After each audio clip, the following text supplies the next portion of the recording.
Dear children, welcome back. The lesson we are going to discuss, that is acid, bases and salt. In previous class we discussed about the acid, bases and indicators and some reactions. So what happens when metal is treated with acids, and what happens when the metal carbonates or metal bicarbonates is treated with acids. If the metal is treated with acid, means it will form salt plus hydrogen gas is liberated. If the metal carbonates or metal bicarbonates is treated with acid, it will form salt plus water plus carbon dioxide gas is evolved. And we discuss about the various indicators, that is blue litmus paper, red litmus paper and phenolphthalein. So if we add phenolphthalein acid,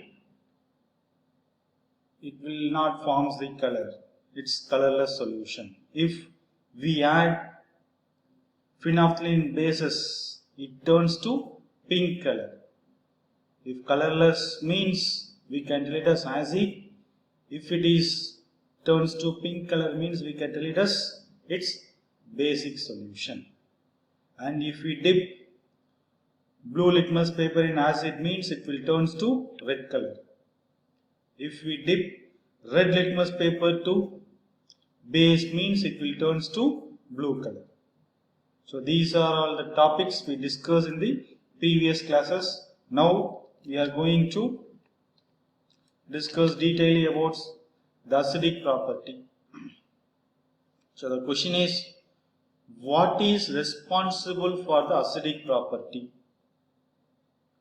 So acids means if we ionize the acids, means it will release H plus ions, that is hydrogen ions. So the responsibility for acidic property is hydrogen ion. The H plus ions in solution are responsible for the acidic property of acid. So which ion is responsible? Yes, hydrogen ion in solution is responsible for the acidic property of acid. Let me take some examples. Hydrochloric acid. So what is the symbol for hydrochloric acid? HCl. In HCl, the H plus ions is there, no? So that is the responsible for acidic property. Take sulfuric acid. So what is the formula for sulfuric acid? H2SO4. So in that H plus ion is there, no? So that is the responsible for the acidic property. And next experiment is, so we have to take about 1 gram solid NaCl in a clean and a dry test tube and set up the apparatus as shown in the figure. We have to take the 1 gram solid NaCl in a dry test tube and we have to set the apparatus and add some concentrated sulfuric acid to the test tube. So we have to add concentrated sulfuric acid in the test tube. So what happens? So what is the product is obtained? Sodium chloride. What is the formula for sodium chloride? NaCl. So when NaCl is treated with concentrated sulfuric acid, so what will happen? It will liberate. So what happens when acid is treated with salt? It will form salt plus hydrogen gas is liberated. So the reaction takes place and the hydrochloric acid gas is produced. So what is the product it will be formed? So NaCl plus H2SO4. it will give sodium sulfate, that is Na2SO4, sodium sulfate plus hydrogen gas, that is hydrochloric acid gas. So what is the formula for hydrochloric acid? HCl. So hydrochloric acid gas is produced. How we can identify that? With the wet blue litmus paper. If we kept the wet blue litmus paper in front of the delivery tube, so the hydrochloric acid gas is evolved, no? So if the hydrochloric acid gas is evolved, it will pass us to that wet blue litmus paper, means it will turns to red color. So from that we can easily identify. So this is the equation. So NaCl, what is the formula for sodium chloride?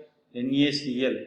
So sodium chloride is treated with concentrated H2SO4. It will form Na2SO4 plus hydrochloric acid. So test the gas evolved successfully with dry and wet blue litmus paper. So we have to test with the blue litmus paper. And next question is, in which case does the litmus paper change color? In which case? Whether in dry condition or wet condition?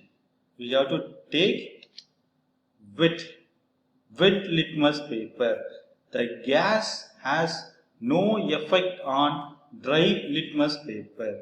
So the gases will not have more effect on dry litmus paper. But wet litmus paper turns to red. So which one we have to prefer? Yes, wet litmus paper we have to prefer. And on the basic of the above activity, so what do you infer about the acidic character of dry HCl gas? HCl solution. So the experiment suggests that hydrogen ions in HCl are produced in the presence of water. So here the hydrogen ions, that is HCl, is produced in the presence of water. The separation of H plus ions from HCl molecule cannot occur in the absence of water.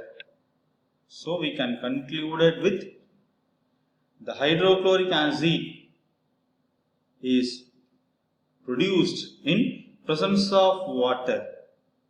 So the absence of water, the H plus ion does not form. So that we have to prefer hydrochloric acid solution. If solution means it having the water content is there. And next is,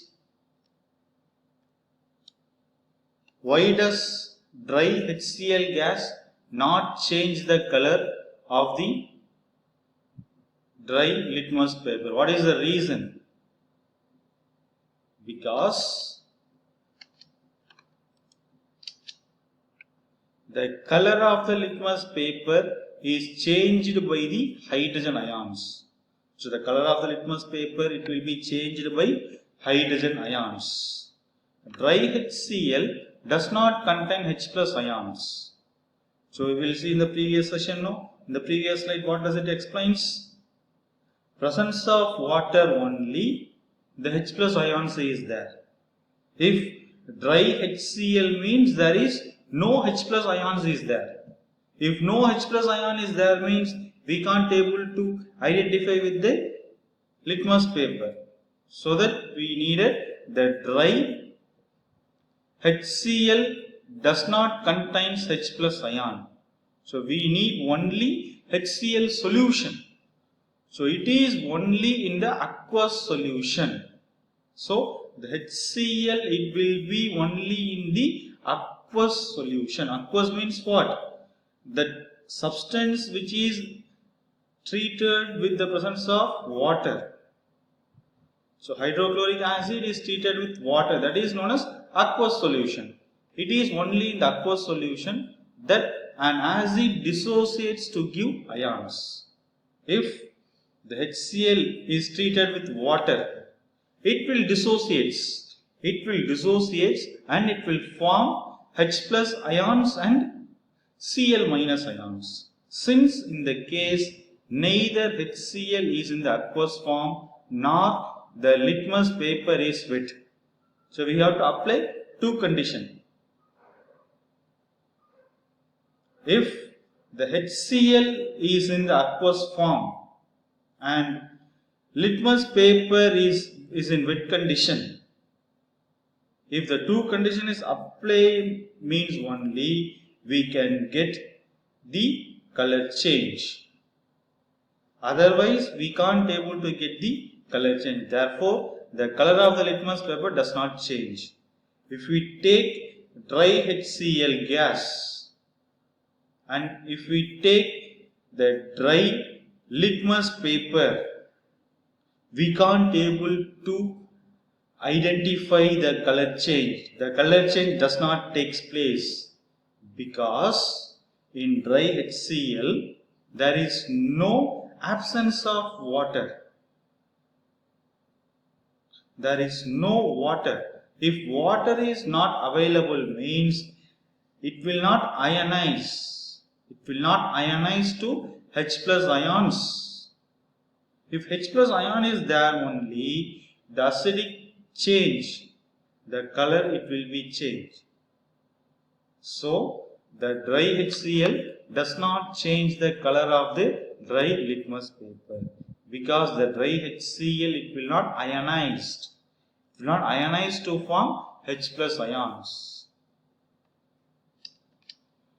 And why does an aqueous solution of acid conduct electricity? So, what is the reason? Why the aqueous solution of acid conducts electricity? Because it will dissociate to form H plus ions. So, the acid dissociates in aqueous solution to form ions. The acid is in the aqueous solution means it will dissociate to form ions. So, that ions are responsible for the conduction of electricity. For example, if we take hydrochloric acid, if we add some water, so it will dissociate. It will dissociate into H plus ions and Cl minus ions. So, from that, the conduction of electricity will be taking place. If the ions are dissociated, means the conduction of electricity will be there. The main thing is dissociation will be takes place with the H plus ions. If the H plus ions is there, means the conduction of electricity will be takes place. And next, why does distilled water not conduct electricity whereas rainwater does? What is the reason? Because the distilled water is not having the ions. Yes, in distilled water, it's a pure water. So, in the pure water, there is no ions is there. But in rainwater, the ions will be there. So, from that, it will conduct the electricity. That is the reason. So, distilled water is a pure form of water. It does not contain any ions. So, distilled water is a pure form. It will not conduct electricity because it does not contain any ions. But rainwater, it is in impure form. It will contain many ionic species. So, from that, it will conduct the electricity. So, that is the reason. In distilled water, no ions is there. But in rainwater, the ions is there. So, from that, it will forms the acid. So, from that, it will conduct the electricity. Okay, children. So, see you on next session.